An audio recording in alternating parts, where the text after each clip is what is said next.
Inay ninyo, umalis na ang aga pa mga kaibigan, oh. Nag-ano na si Maninay, naghanap na ng content. So, good job ate, enjoy your day na nag-vacation ka dito sa Agusan Mars. Tia, good morning. Dito kami nakatulog mga kaibigan kasi kagabi nagpa-andar kami ng generator, ayon. Kasi chinarge namin yung mga gamit namin mga kaibigan. Kaya grabe yung ulan, ilang days na mga kaibigan. Kabang-kaba na kami kasi baka babalik ulit yung taas ng level ng water. Imbis na baba na siya mga kaibigan. Kaya dito na kami nakatulog ni King kasi naanuhan kami ng ulan. Naabutan kami ng ulan mga kaibigan. Sila Dudong Junjun lang yung umuwi kagabi mga kaibigan. So kasama na ni Ate Aileen si Iman, taga Sagwan niya. So ito yung update namin dito sa buhay namin sa Agusan Mars.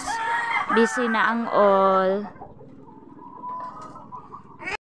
Good morning. Alam nyo ba si Maninay ninyo mga kaibigan, dito lang yun siya nakahiga. Gamit yung soap.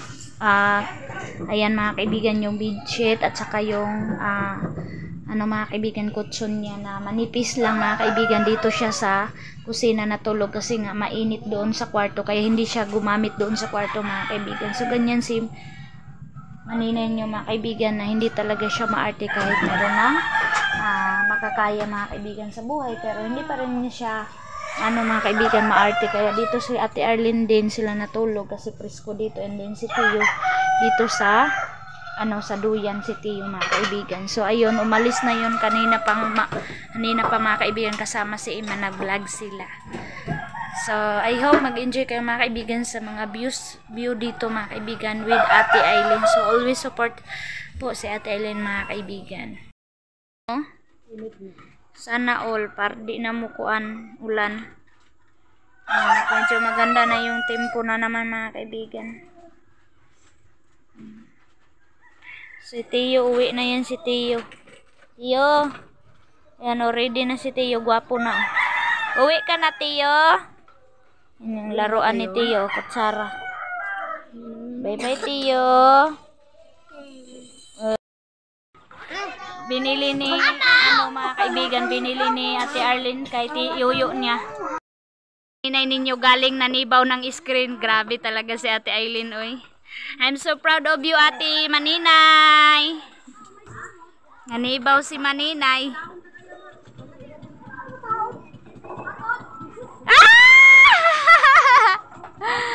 Ayan. Ay, uy, ang dilim naman mga kaibigan ng kamera, uy. Nag-alburuto kasi yung panahon mga kaibigan. Maninay. Ayan, tuwa si Tio mga kaibigan. Nakita si mama niya, oh. Mama. So, binili ni Ate Arlene mga kaibigan, only 100 pesos. Ang ganda. Ang presko, ate. Bagaha. Ayaw na lang. Ibutan dito sa freezer. Atong cooler. Gani isa. Sarap-sarap niyan. Ay, oh my God. Ang presko. Yan, si bait ni ate talaga. Miss talaga ni Ate Aileen mga kaibigan yung buhay nila noon mga kaibigan. Yes, noon hindi kalimutan ni Ate Aileen yung work niya noon mga kaibigan. Kaya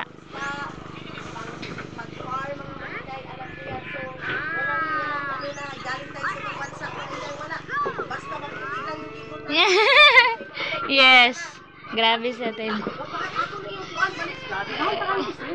Yan na. Tambuki. Yan na si Maninay. 100 lang yung pagbinta nito sa Aliyuyo, mga Maninay. Ayan, Tambuki. Ay! Ang puyo-puyo! Ang puyo-puyo! Ang enjoy ng dalawang mga kaibigan. Ha? Grabe, ang laki, oh. Kaibigan yung kuha nila Jiban at saka ni Ate Aileen mga kaibigan, no? Kinuha ni Mama. Kami, ang dami, oh. Nakaisda. Yan yung kuha nila Ate Aileen mga kaibigan. Grabe, ang swerte talaga ni Ate mga kaibigan, mang-screen. Ay, paalam na sila Ate Arlene. Umiyak si Say si mga kaibigan kasi iwan na si Tiyong. Iwan na si Tiyo. Oh. Ayaw ni Soy Soy ipaiwan. Hala! Hindi, ginoo ko. Bye-bye, Kuya Soy. Hindi, gala ka. Di, kaluoy na ba isab. Bye-bye, Kuya Soy Soy. Diri na! Good morning, Tikgon! Good morning sa inyo mga kaibigan ko. Kumusta po kayo? And ito mga kaibigan, yung update natin in this morning. Hindi naman maulan mga kaibigan. And then magbaba na talaga yung level ng water. So mga kaibigan, meron sana ako ihingi sa inyo na pasensya kasi nga nanibago ako sa aking selfie stick. Medyo kurog-kurog yung camera ko mga kaibigan. So sana pagpasensyahan muna ninyo ako kasi hindi pa ako marunong kumamit. And ayan yung mga panday ko mga kaibigan, sobrang aga pa, nag-transfer sila ng kahoy kasi alam nyo mga kaibigan, pupunta sila doon sa bahay ng isa kong panday mga kaibigan doon sa Agpangon para doon sila mag-cleaner kasi hindi pa talaga bumalik mga kaibigan yung kuryente namin, kaya sabi nila para daw hindi kami malakihan ng gasolina sa generator, kaya gagamit na lang sila mga kaibigan ng kuryente doon sa sa bahay ng panday ko mga kaibigan, and then dadalhin nila doon yung kahoy, and then dadalhin naman pabalik mga kaibigan. Kaya yun yung sitwasyon namin mga kaibigan. So nagpapasalamat din ako kasi yung panday ko mga kaibigan tumutulong sa amin kung paano na maging madali yung bahay namin mga kaibigan, na hindi sila maka-work. Kasi kung walang kahoy mga kaibigan, hindi sila makawork. Kaya yan yung ginagawa nila ngayon. Naghakot sila ng kahoy papunta doon sa bayan ng Lapas mga kaibigan. Binisita kami ni Maninay. Bisita mga kaibigan si Maninay ninyo. Hello! Pumunta ako dito kay Maylin mga Maninay. Umpisa nung dating ko dito, ngayon pa ako ngayon pa ako Juntifly ra ko ano yun, Juntifly naka-bisita mga Kadi ubatan na mo. Kape. Kaloy sa. Ayan si King, nagsagwan siya ng sarili niyang baruto. Oh. Marunong na yan magbaruto mga kaibigan. Ayan na. So ayan si Dodon Junjo. Sa Happy Sunday. Hello mga kaibigan, Happy Sunday! Nandito kami ngayon mga kaibigan sa bahay. Nakauwi na kami galing simba. So ito yung outfit natin kanina mga kaibigan. And sa ngayon mga kaibigan, ready na kami paalis na tayo mga kaibigan kasi nakaimpake na lahat yung gamit namin. Papuntang Talakugon mga kaibigan. Grabe na, bago talaga ako mga kaibigan sa stand ko kasi ang likot.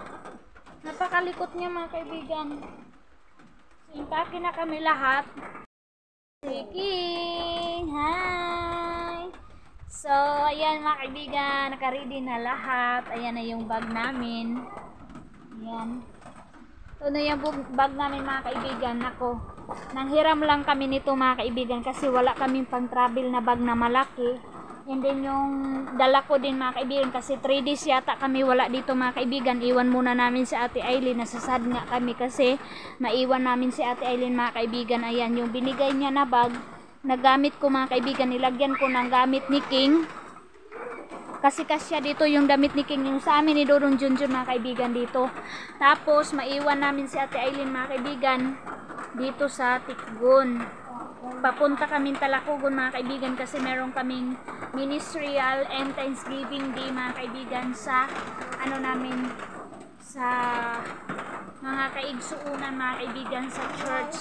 Nagtatawag po sila doon sa amin, nag-invite po sila mga kaibigan. So ang daming mga pastor mga kaibigan, ang daming mga bisita doon mga kaibigan, and isa na kami doon. Tapos nagpadala yung namin yung pastor doon sa Talakugon mga kaibigan ng pambili ng isda. 5,000 mga kaibigan yung padala niya dito sa amin para mabili ng isda kasi mura lang dito mga kaibigan. Kapag doon ka na sa Talakugon bibili, mahal na siya.